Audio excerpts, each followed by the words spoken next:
Hey, what's up, Liron here. In this video, we're gonna actually focus on drawing. I'm gonna show you two ways to draw fairly accurately this deer, okay, a couple of deer actually, from multiple angles and from different poses. One way is gonna be slower and more calculated, the other is gonna be faster and focuses around gesture and movement, okay? So hopefully this will give you some useful advice if you want to draw just for the sake of drawing or draw for the purpose of painting. Okay, so with that, let's jump into it. So let me show you how I'd approach this a little faster, okay, not as many details.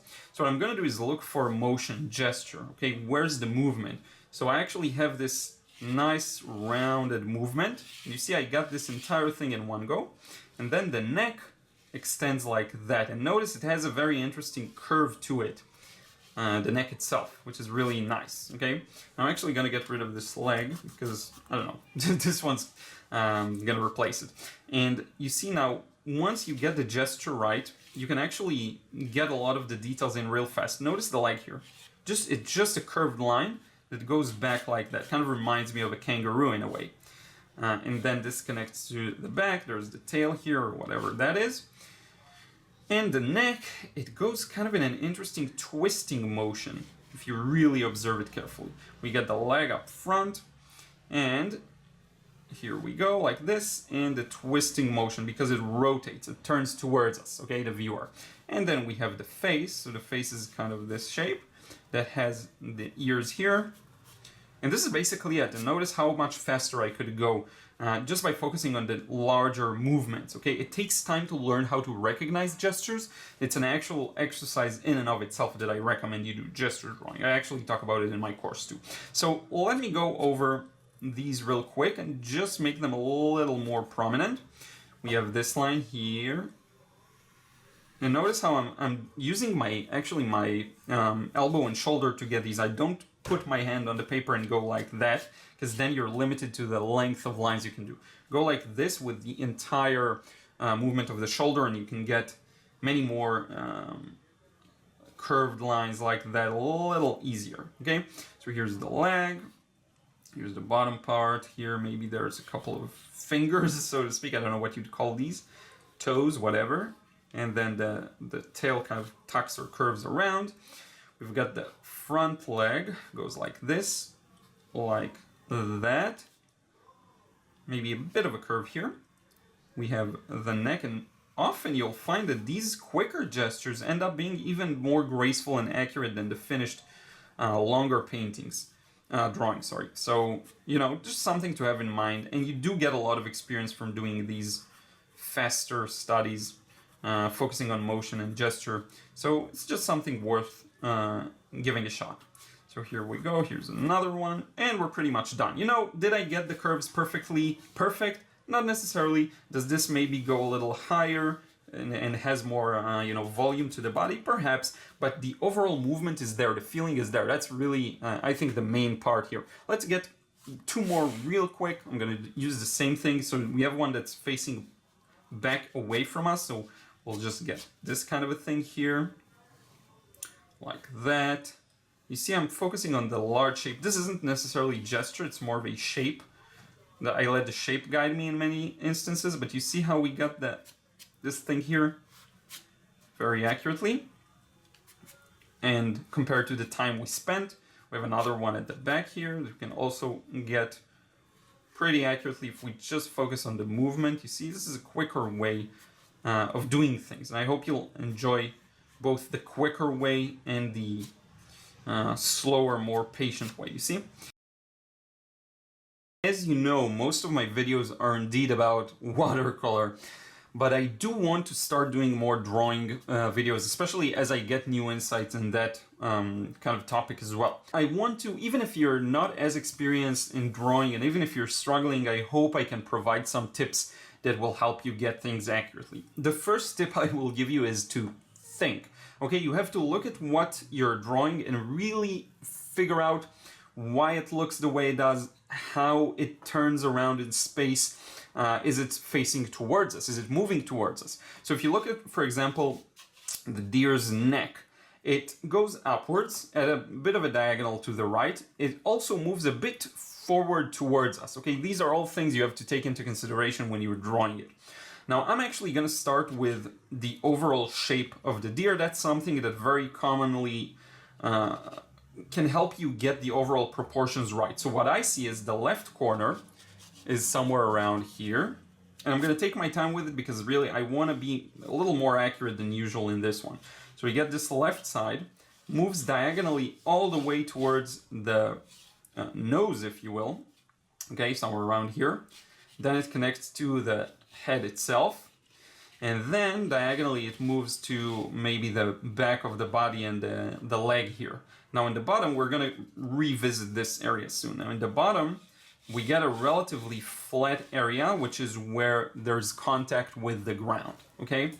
So here we have the leg, and it sort of moves at a diagonal as well, and then tucks around the body here, okay? Now, if you look at the front area, I'm just gonna drop in some guidelines for us to use. Look at this line. Where do we see a clear separation? There are a few spots. First is the leg, then we have the two front legs. Now, if you look at this distance, where is the front legs, where do they begin compared to this kind of line? You'll see it's somewhere in the center. So I'm actually going to mark this spot. And there is, you can see here, this leg around here and this leg around there. Now there's a lot to talk about in terms of how I get the lines to follow where I imagine them, not just the thought process, also the actual technique. This is something I'm going to talk about in a separate video, okay? Now, let's start dividing this into the actual main mass of the body. So you see here, we've got this back side, and this connects, kind of, it goes downwards, and then it moves up and curves around the neck and the head and all of that, you see? So what we've essentially gotten is the main mass of the lower part of the body. Okay, now notice, and this is an important note, okay? Many times my students have issues with drawing accurately because they just don't take their time. Look at how long I take just to figure out the basic proportions here. Okay, now I know many of you may not be interested in that kind of thing, which is perfectly fine. If you don't want to focus on drawing, I'm okay with that. But if you do want to draw accurately, this is a part of what you have to do. Okay, now let's start looking for other guidelines to put the rest of the deer in. So we actually have the neck. Now, is it here? Is it here? Does it start from this point? From this point? It's a bit complex. So what I'm looking for is shapes to guide me. One of those shapes is this leg here. Okay. And if I go around at a curve, you see how I'm starting to meet the neck here? So look for these relations and guides. Okay, I'm not 100% accurate. The reason I actually went for this kind of reference is that you can get things not as accurately, not as perfectly accurate as it is in the original, and it will still look good because it's a very organic shape, you know, animals and these sorts of things. So now we have a guide to the right side of the neck. Now look what happens here. It's at a bit of an angle, so it's not fully vertical. It goes a bit to the right. And this distance can really help us. So look at how much neck is visible under this line and above this line. And I'd say that the neck stops somewhere around here. Okay, now we have the shape of the head. Knowing anatomy helps with all these things. I'm not really that good with animal anatomy, but it can help. But even if you don't really know the ins and outs of anatomy, you can still get these to look good, okay? So you don't have to have this knowledge. Now look at this distance here. That's another sign or something I'm looking for. It's a very small distance, okay? And then it goes lower than this one, than this edge where the ear is, okay? We're gonna get that in a moment. But you see how this hangs lower. And if you can drop what's called plumb lines, I believe, which is vertical and horizontal lines that help you compare different elements. So for example, the start of the neck, if I intersect it with this part of the deer's body, it's somewhere around the center, okay, a little lower perhaps. And you can compare that to the reference photo and actually see if you were accurate, okay? So use these plumb lines vertically and horizontally to figure out if your proportions are right. For example, look at this side of the leg here. If I drop a vertical line, it meets somewhere around here, which is a little to the right of the center point between this point and this point. You see? And that actually falls in alignment with what I see in the reference. It could be even more to the right, actually. Okay, so maybe around here. should be the edge of this leg. You see, so all of these lines help us figure out what things are. Now I exaggerated this shape a bit, okay, but that's fine. Sometimes you will find yourself exaggerating shapes just because it will look good.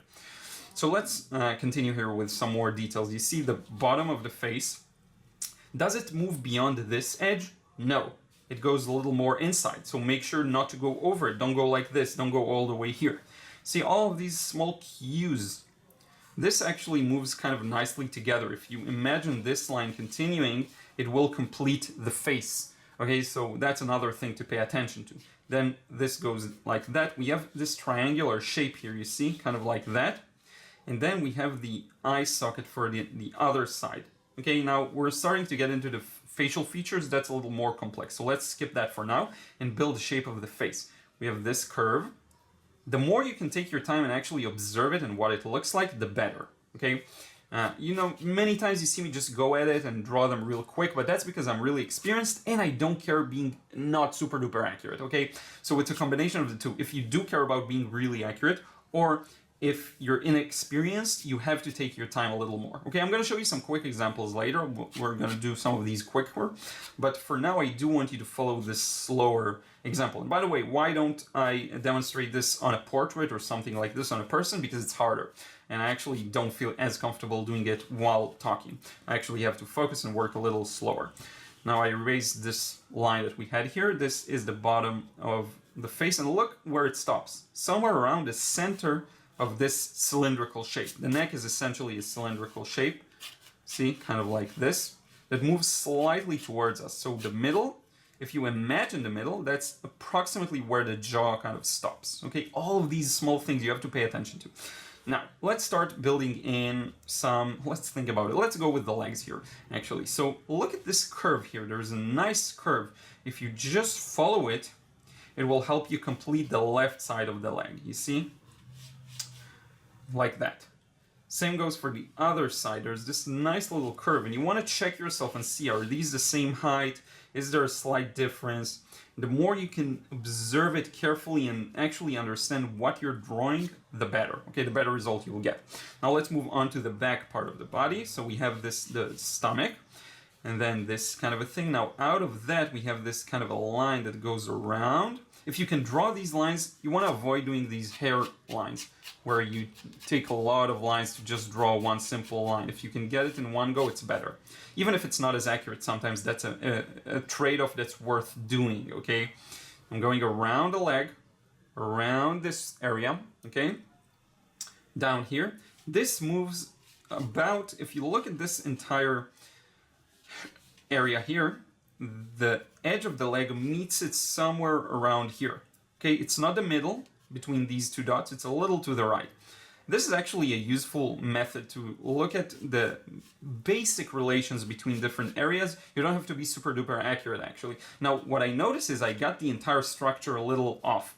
What do I mean by that? This should actually meet more towards the right. So this should be shorter. So I'm not afraid to fix my mistakes. I'm going to erase all of that. And then I'm going to make the leg a little closer, you see, like that. I just elongated the body a bit. That happens. You lose the overall side of the overall thing. So you see how it was more to the right? I'm fixing it to the left. And this means this line moves along with it as well. And now things will probably make a little more sense. So don't be afraid if you don't get everything right the first go to fix it. Okay, move things around. That happens all the time. Sometimes even looking at the texture of the fur will help. So you go like this. You follow the texture of these beautiful white dots, and you'll get a feel for it and if you got it right or not. Okay, element. I think we'll focus a bit on the face here. So we have the ear, and now some of these you won't necessarily be able to find a connection point to, so you can kind of wing it. Now I look at the ear, it's a little longer than this distance. So if I take this distance, I copy it here, and then I go a little longer. See, my instinct was kind of right. And then we get the right side of the ear. Just follow the lines you see, divide it into smaller shapes if necessary. Does this go 1, 2, 1, 2, 3? And then it connects kind of or above it like that, you see? So that's another one. Ruth cried for a second, so I just checked in on her. Now for the other ear, sometimes it's useful to use curved imaginary lines. So if we have the face, if we use a curved line, well, we may be able to find the edge here. Why is that? Because the ears come out of the face like that, okay?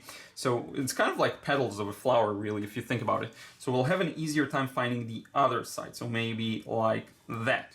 Okay, so that's the other ear. Now we completely ignored the horns, so let's add these in. So we have one that kind of goes around here. You see this relations? And then another that goes way to the right. So here we go. That's one horn. It has a base. See, like this. I'm going to pick up the pace just a little bit because we got most of the basic details and we don't need to work as slowly. So that's one side and that's the other side. And notice the curves. Notice the shapes, okay? If you can get the curves and shapes right, you're golden. That's really the most important thing in many cases. Now here, the eyes. So look at where the eye intersects with the horns. It seems to me like the eye starts somewhere around this line, to the right side of this horn. Now, what about height? It seems to me like it starts approximately in this part of the ear. So if you connect the two together, you get that the eye is somewhere around here. You see? And then I'm gonna drop that in. And again, the more you're just getting started, the more you're a beginner, the more you'll have to take your time with these details. Okay, I actually made it look like a person's eye, so let me just make it a little more simplified perhaps, and just pure dark like that. See? Like this. The other eye is just a dark spot around the edge here. Now the nose. All of these features, once you get some detail in, it's easier to get them in, but don't be tempted to go too fast now, okay, because you still need to make sure everything is right. Look at this, the mouth. The mouth to me appears to stop around the neck. So we're gonna get this thing here. And this part is dark, so let's darken it. And you see we got the face pretty much, pretty accurate, okay? Pretty decent. I'm going to show you in just a moment a quicker approach, okay? We're not going to go into as many details with the next examples, but it's just to show you how long you can really take to build things up properly. Now, if you want to start shading or just developing some values, you see there's this, and before that, it's even recommended that we erase some of the lines here. Okay, just to get rid of it and clean some things up. I want to keep the shading pretty simple. So if you just look at the shapes of light, you get this kind of an interesting shape around the face like that. And all of this right side is in the shadow, including the neck, by the way. So what you can do is just start shading. Use the side of the pencil to get in as even a texture as possible. Just go at it slowly using perhaps parallel lines, you see, like that. And onto the neck, we even get the beautiful paper's texture. This is actually watercolor paper, the usual one I use. So we get this nice little texture. So that's it for this part. Now we have the horn, shadow on the right. Same goes here, shadow on the right. Here it's a bit to the left, actually, which is interesting. This ear is mostly in the shadow. And you can start just adding shadows here and there. Usually what I would recommend is focus on the large shapes. So don't start drawing small shapes here and there, actually. Just find the larger shapes of shadow. So that's one, okay? There isn't too much in the shadow here. So I don't want to go into too many details here, but I think this will do for now. This is a nice look. If you want to make it pop a bit, and there is actually a dark background, you can just add in select areas some darker background to work against this. Now notice how long this takes with the pencil, as opposed to if you would use paint for it, you'll just paint it, okay? But it also gives you more control, so there is a plus to that, okay? So you just start to build its, depth a bit. But anyway, this is it for this one. Let me zoom out a bit. So here we go. I showed you two ways of doing things, the quicker one, the slower one, and I hope you'll make use of both.